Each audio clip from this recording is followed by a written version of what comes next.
Sugar-Free Journey podcast, and today we are joined by Raphael Sirtoli.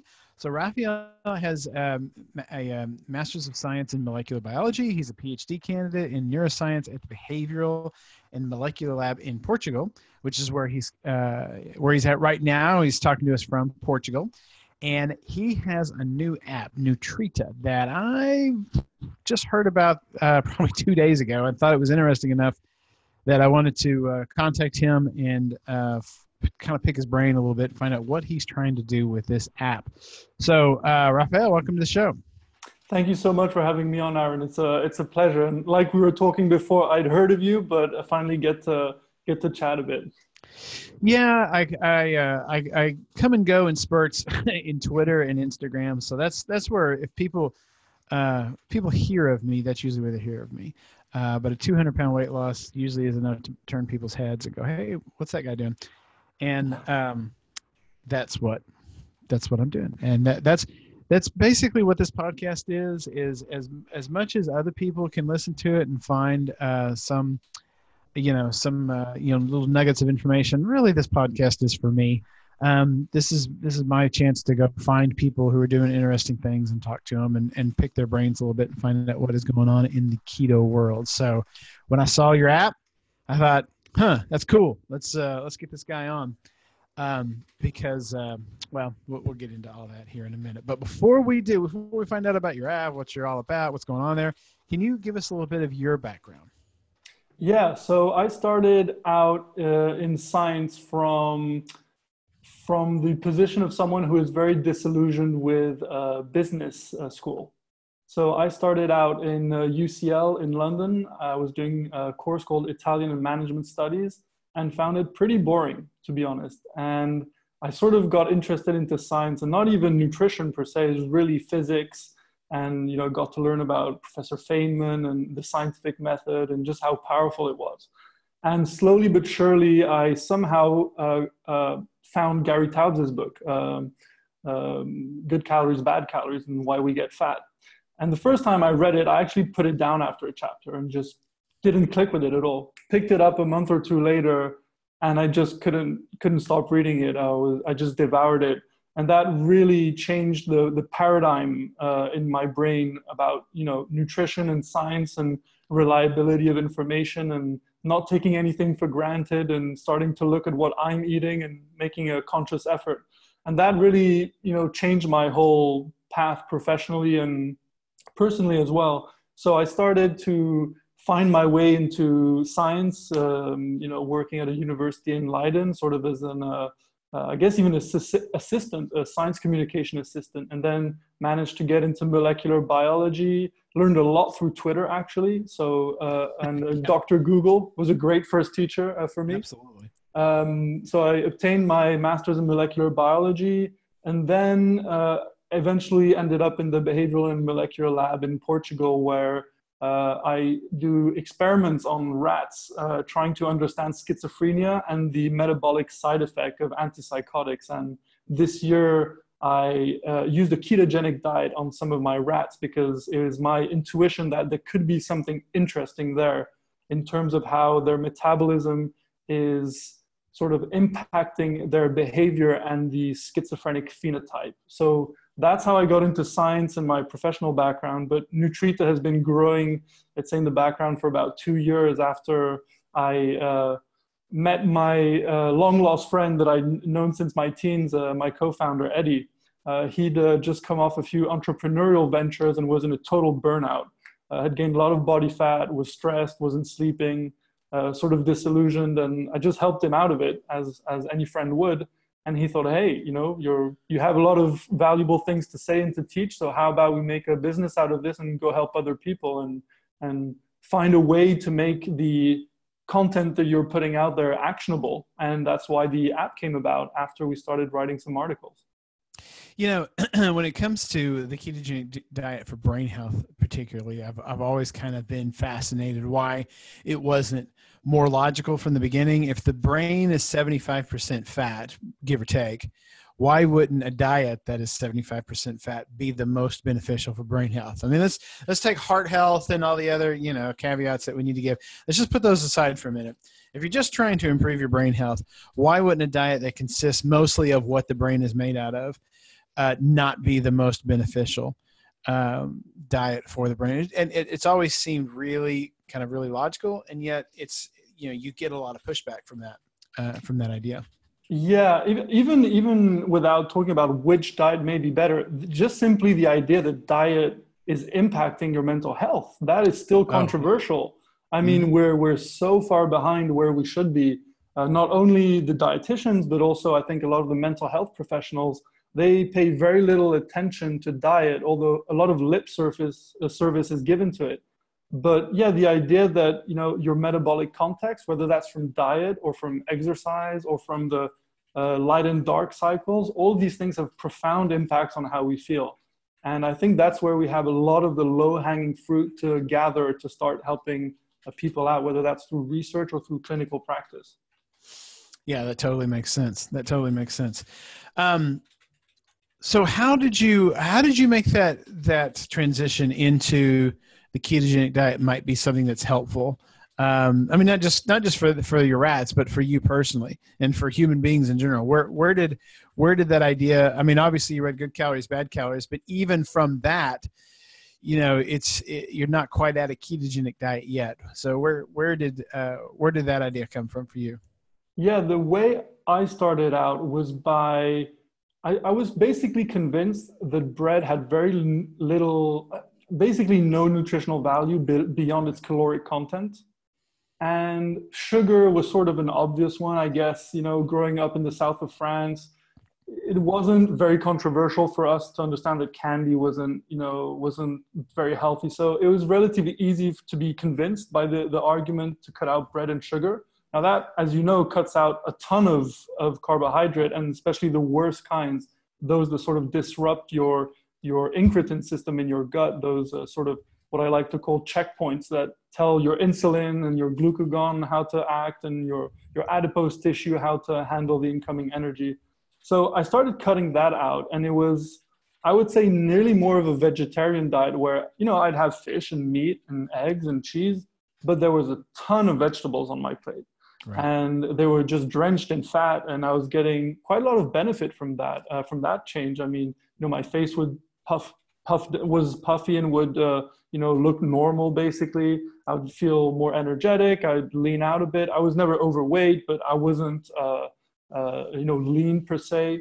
So I saw a lot of benefit from that, and then from there on, it was just experimenting and being more and more convinced that I could cut down the carbs and feel as good, if not better. And so this eventually led me to a lower carb version of paleo, and then into a ketogenic diet. And now since, I guess, December, is that about right? I've been on a carnivorous diet, principally to try to, it was basically, once again, an experiment. And I had no intention of keeping that going for more than a month or two, because I was going to the carnivore conference in Boulder, the first ever carnivore conference that took place in March. And I was very, very surprised that I did not miss fruit or vegetables at all. I expected to miss it, to be perfectly honest. And I just didn't, or I still don't, I guess. I mean, I'll have a meal with vegetables every so often. So for me, it was really trying to be empirical about all of this. And of course, you use some good science, right? You know that you're not going to be deficient in anything without sugar. But, there's a reasonable argument to be made that vegetables have a place in the human diet and that they bring good nutrition, but that doesn't mean that you can't do well without them. So I thought that was a reasonable thing to assume as well. And I thought, okay, this is something I can test for myself. And so far, so good. So, So I've done several carnivore experiments, and I think that my personal feeling is that maybe 95% of your diet can be carnivore. But I still think, once a month, man, eat some broccoli or something. I mean, just to cover your bases, make sure you're not missing something. Throw some green beans in there or something, just to play it safe. It would be weird to have these foods exist and have existed for all of human history, and for there to be no value to them. I would think that I would think that they would have some kind of value to them. But I don't know. I may be proved wrong. Sean Baker may just be, it's all wrong. These are honestly, they're important questions, basic questions in nutrition, and we don't have really good answers for them. We have personal anecdotes on all sides. We know that for some people, the autoimmune reaction is just terrible, and it's not worth reintroducing it. And for some people, it's not the sort of variety they're looking for. They prefer the variety between, let's say, fish and pork and beef. Right. So there are many unanswered questions, and that's what I love about this whole, low carb carnivore community is people are pretty open to self-experimentation and changing their mind. Right. As much as the adage goes that, carnivores are just the counterfactual to vegans, basically the opposite. I think that's a bit of a false equivalence in my mind. But yeah, it's an interesting experiment to do. And it's worth it. I mean, you were telling me before that you lost 200 pounds on your sugar-free journey, and that's just that. I mean, clinicians should be knocking at your door asking you to write it up as a case report. And the fact that that's not happening is telling to me about the scientific community at large. Yeah. And, the number of people that are in my shoes that have lost massive amounts of weight, but most importantly, because it's relatively easy to lose the weight. I mean, I hate to say that, but it is. I mean, if you just clean up your diet, a lot of times it's a whole nother thing to keep the weight off for a year, for 2 years, for 5 years. That's an entirely different animal. And once these people that are doing that, they need to put us all in a room and have us start looking at what we've done to do it. Yeah. Especially the ones that did it without massive amounts of exercise, because that's what they've convinced themselves that you have to do. And those of us that do just moderate amounts of exercise, what is it? What else have we changed to do it? So I did some math, and I lost 200 pounds over the course of about 3 years. So let's see if I can remember the math. So if a pound of fat is 3,500 calories, roughly, give or take, and I lost 200 calories, then I lost 700,000 calories. I either ate less than 700,000 calories, or used more than 700,000 calories over the course of that 1,000 days, over the course of the 3 years, more than what my body needed just to maintain its weight. And so you do the math on that. That's roughly 700 calories a day deficit that I was able to maintain over the course of 3 years. That's a big number. People can do calorie deficits of a couple hundred and maintain that for a month or two, but doing a deficit of 700 calories over the course of 1,000 days, there's something else going on. And to do it without hunger, to do it without sacrifice, there's something else going on. And I think that more than anything, the appetite control mechanism of a low carb diet, and to be able to understand exactly what's going on there, I think that's where more of this attention needs to be focused on. Because people get into these debates about is weight loss hormonal, or is it just calorie in, calorie out? Well, I think it's pretty obvious that it's a little of column A, a little of column B, but it's the hormonal part that controls the appetite, and it's the appetite that controls the calorie in and calorie out. That once you control the appetite, the calories take care of themselves. And so they're not wrong when they say calorie in, and calorie out, is the lever you have to pull to make weight loss. But how you pull it makes all the difference in the world. And if you can pull that lever by controlling your appetite, as opposed to just, using your willpower and, white knuckling through, years and years of dieting to lose the weight, that has more potential for long-term success than the typical diet that lasts 60 days or 90 days. And then you go back to normal. That's definitely, I think, what we're seeing. Yeah, I think you're absolutely right to mention that calories are essentially the negative caloric balance. If people like to think in those terms, positive caloric balance, negative caloric balance. So of course, if you're going to lose, 200 pounds over 3 years, there's no doubt that on average you're in a negative caloric balance. No doubt, right? Everyone can agree on that. Now, I think what's interesting is to note that on a day-to-day, you might not actually always be in a negative caloric balance, especially not right after a meal, right? Your adipose tissue is sucking up the food like it is for everyone. And we know that, what people need just to gain, a few pounds every year, and it really stack up over decades, you only need about 20 calories being diverted towards fat tissue. So you don't need to eat these massive amounts of food at every meal to really start gaining body fat. What you need is a disruption in the energy partitioning system of your body.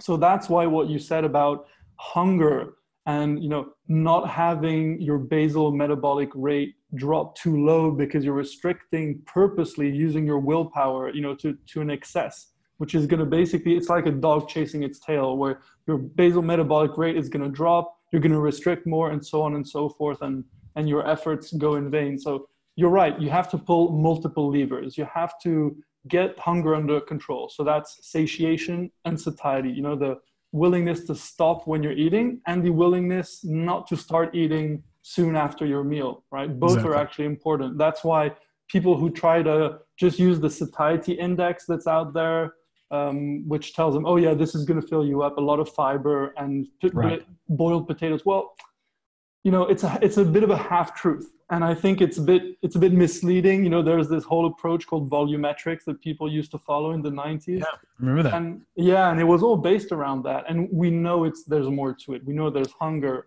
and the metabolic advantage that's now being revealed with more precision in the studies by Ludwig and Ebling, where for every 10% decrease in carbs, you get around a 54 or 52 kilocalorie advantage per day, which is pretty significant over the long term.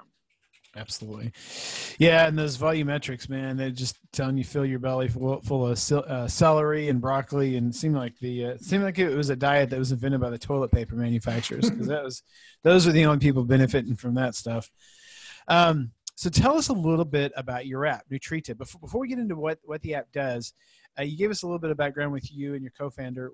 What is it that you're actually both questions you asked at the same time? What does this app do, and what is it you're trying to solve with it? Yeah, so if people check out our website, nutrita.app, they'll see that we have, the keto diet guide for beginners, intermittent fasting, the keto diet and stress hormones.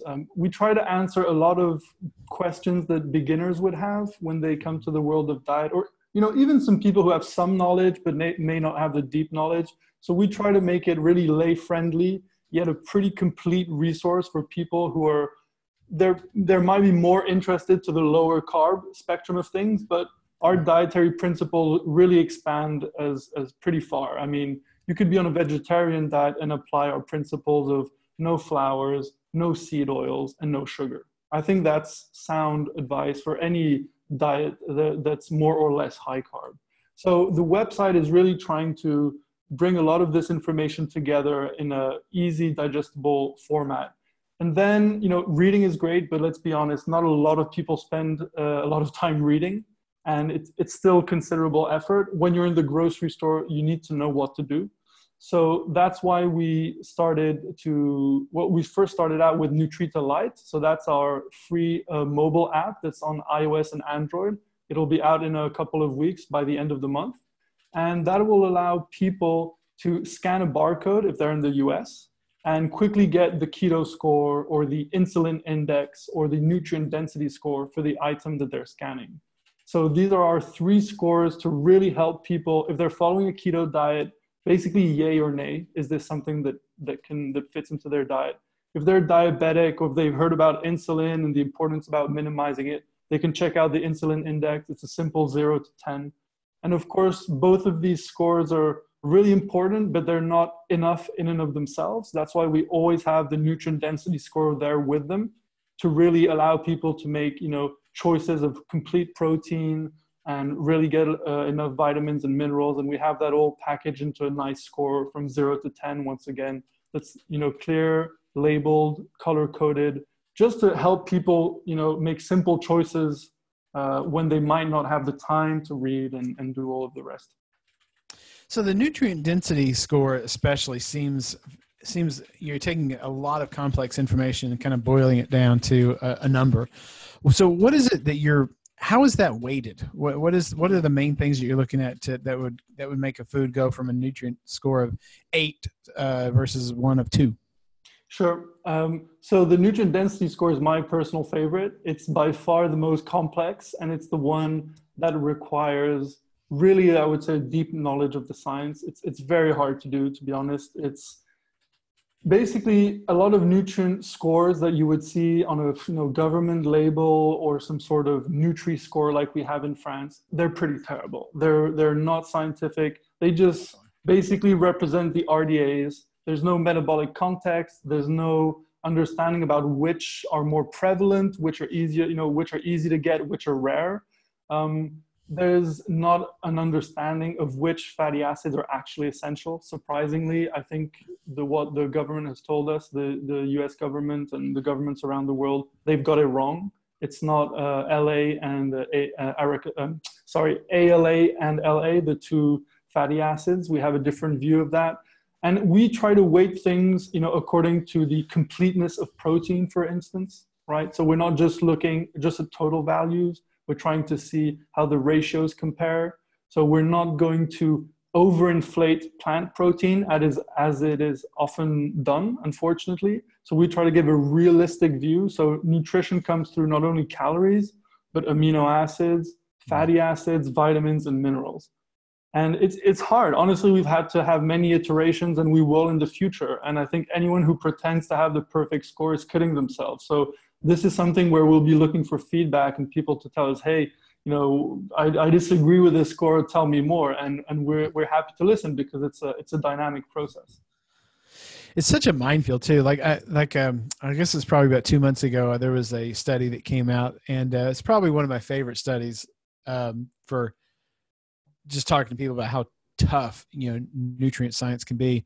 And it was, they did, it was like, I want to say 2 weeks, where they fed one group meat, just regular meat, and another group plant protein, like, an Impossible Burger. And it turns out that the people who ate just the regular beef had more inflammation, had all of these health markers that were worse than the people who ate the plant protein, the Impossible Burgers and whatnot. I was like, really? That's quite shocking. So I got into it and started looking at it, and it's not in the abstract. Like, you had to dig to find out that what they did was they gave the Impossible Burger eating people green tea, unsweet green tea to drink, and the people that ate the regular meat, basically a sugar-filled latte coffee drink.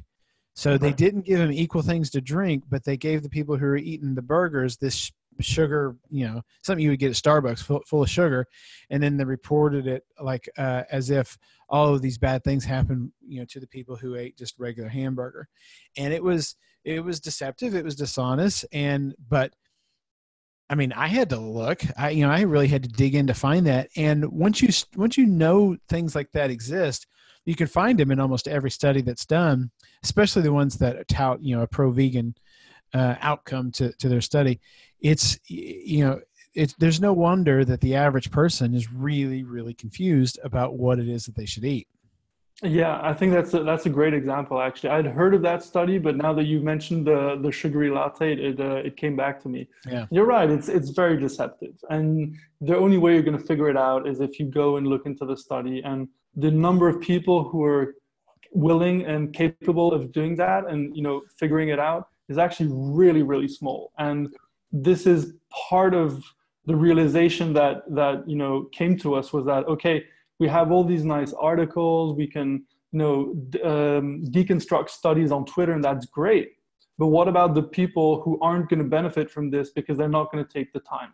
And that's where the scores come in, the app. And it's really hard to distill down all this thinking into a simple score. It's prone to errors, and I think a lot of people have tried, but unfortunately the degree of complexity is pretty high. So of course, I'm not doing this alone. I mean, we have Sarah, who's a PhD molecular biologist on our team, helping us with the content. We've got Thomas, who's our CTO. He's a web developer with a lot of experience in biochemistry. And, and I talk with a lot of people and consult with a lot of people to get this right. So the scores really are trying to distill down this information and, at least get people in the right direction and avoiding the worst offenders. I think that's really important. Yeah, and I think one of the trickiest things is, and I think where your app will probably shine, is that you have people. They don't have a whole lot of nutrient information, but what they do is basically the standard stuff, and they would never value, say, a piece of beef liver over a whole grain muffin or something like that. Right. That they would be different. So and that brings me to your knowledge base, to your expert advisors, because I was looking through the people that you've contacted to help advise you. I'm assuming with most of the nutrition, because you've got some friends of the show on here. Most notably Dominic D'Agostino and Tucker Goodrich, two people that I've had on the podcast in the past. I wanted to talk. Let's talk for a minute about all of these people, but Tucker Goodrich, especially for an instance, because I think he's really carved out a niche for himself that is not being looked at enough, which is what exactly are these seed oils doing to us? So if you have I'd like to know how because we've talked about seed oils in this podcast, a lot, but you've got something that has seed oils in your database of says over 4,000 foods. What does that do to your nutrient density score? How is that getting into the equation? How would you handle that? Because it is a fat, but it's it's corn oil. That's a wonderful question. I'm so happy you asked it, because first of all, Tucker has so much insight onto this topic. I've learned a ton from him. Yeah. And I think we should tell people that he's not his day job isn't to be in a lab as a scientist, but that doesn't matter, because his understanding of the literature and ability to synthesize evidence into a convincing argument that has a lot of backing, that's what I care about. I don't care, if you have a PhD, MSc, or you're an IT engineer. And that's how we're building the app. We're getting advice everywhere we can from people who have this sort of, detective mentality and who can dive deep into the science. So really, one of the things that our app does is score the fatty acids very differently than how your typical scoring system would work. And if there's a food with a ton of polyunsaturated fatty acids, those omega-6s that are really concentrated in seed oils and most often very oxidized, that is going to be penalized. Yeah. So we don't care if in terms of the macronutrient, it might be ketogenic. That's great, but totally besides the point, because it's going to harm your health. And we know that there are different ways of being healthy than simply being ketogenic or not. So that's a very good example of where our nutrient density score is going to set itself apart by taking into account the types of oils and their absolute amounts in addition to the ratios. Yeah, because it's tricky, because you do need a very, very small amount of omega-6 fatty acids in your diet, but less than 1%. Some people say as high as 3, but even that I think is probably too high. Right. But that's one piece of processed food a month would probably hit that number. You just don't need very much, because it exists. Omega-6 oils exist in anything with fat has some omega-6 fat in it. You can get omega-6 from sardines or from steak. It's in there in a very, very small amount, usually less than 3%, but it's in there. And so that was one of the questions I had, because it is tricky, because it does. I don't know if you've seen some of the really heavily processed keto foods that we have here in the States, like Slim Fast Keto, or these little, these keto shakes that we have. And sure enough, these omega-6 fatty acids, they're in there. Or some of them will try to prioritize omega-3 over omega-6, but even when they do that, the ratio is way off. It's like 20% of the fat content is some omega-3, coconut oil or something like that. Which I don't really have any problem with coconut oil, but it doesn't need to be 20% of whatever it is you're eating. Go eat real food. Yeah. It was so predictable, wasn't it? That they would just to try to slip it past us in terms of the macronutrients, thinking that everyone would forget or wouldn't know that these are highly inflammatory oils that they're choosing. And that's, you know, that's why we felt the need for the product, because we knew the keto trend was massive. Mm-hmm. So we knew the problem is that when you see these trends, there's an opportunity to do a lot of good or to do a lot of harm. You can play on people in both ways. So the question is, you know, are you going to develop a product that's actually going to help or hinder people in their efforts? So I love the subject of the nutrient density score, because although most people coming to keto are going to be interested in the keto score, I think the nutrient density score is where it's at in terms of understanding nutrition and really getting the basic principles right. Yeah, because the keto score is pretty straightforward. You know, you're just if you eat this, how much is it going to raise your insulin? That's really the only question you need to answer. And while that's a little more variable from person to person, you know, that's the question you need to answer. But how nutrient dense is it? That's a much harder question to answer. So I was curious how you were tackling that problem. So walk us through now that you've got, somebody that's new to the ketogenic diet. They've read a couple of your essays, your blog posts, and they've decided, I'm going to give this a try. They download their app for the first time, your app. What should that person do? How should that person think about what it is that they're doing? What's the process, and what should they expect as an end result? Right. So let's say they come onto the website and they download the mobile app for iOS or Android. They open it up, they'll be presented with a barcode scanner. So like if the camera is on and ready to scan a barcode, they can just scan a product in the grocery store, or if they're at home or somewhere else, they can just look for it. You know, they can just type it into the search engine. So this search engine is visible not only in the app, but on our front page of the website. And there you can just type in the name of food and basically get the same scores that you'd get on the mobile app. So you'd get the insulin index, keto score, nutrient density score. If you want a breakdown of the vitamins and minerals, you can get that too. And then you can also get a score for the protein completeness, the fatty acids as well. So you have it's a pretty complete idea of a food. In that sense, you've got the macronutrients, the calories, you can change the portions, and you can get a pretty good idea of what you can get from that food. And if you're not too sure, you've just used the app, you can always click on the little info button, and that'll bring up a page with a one-pager explanation of how to use the score. So the Nutrita Lite, which is the name of the mobile app, is really sort of the introductory free version of what we do. And we're going to have a Nutrita Pro, which will come out beginning of August. And this is a web app that's initially you can access from any browser on your phone or on the computer. And there you'll have tracking functions. So there you'll really be able to take the scores and start hitting some targets, whether that's protein or carbs. You know, you'll be able to track your ketones if that's what you're doing, your blood sugar, your sleep, your cravings, your meal frequency, anything that is going to really determine major aspects of your health.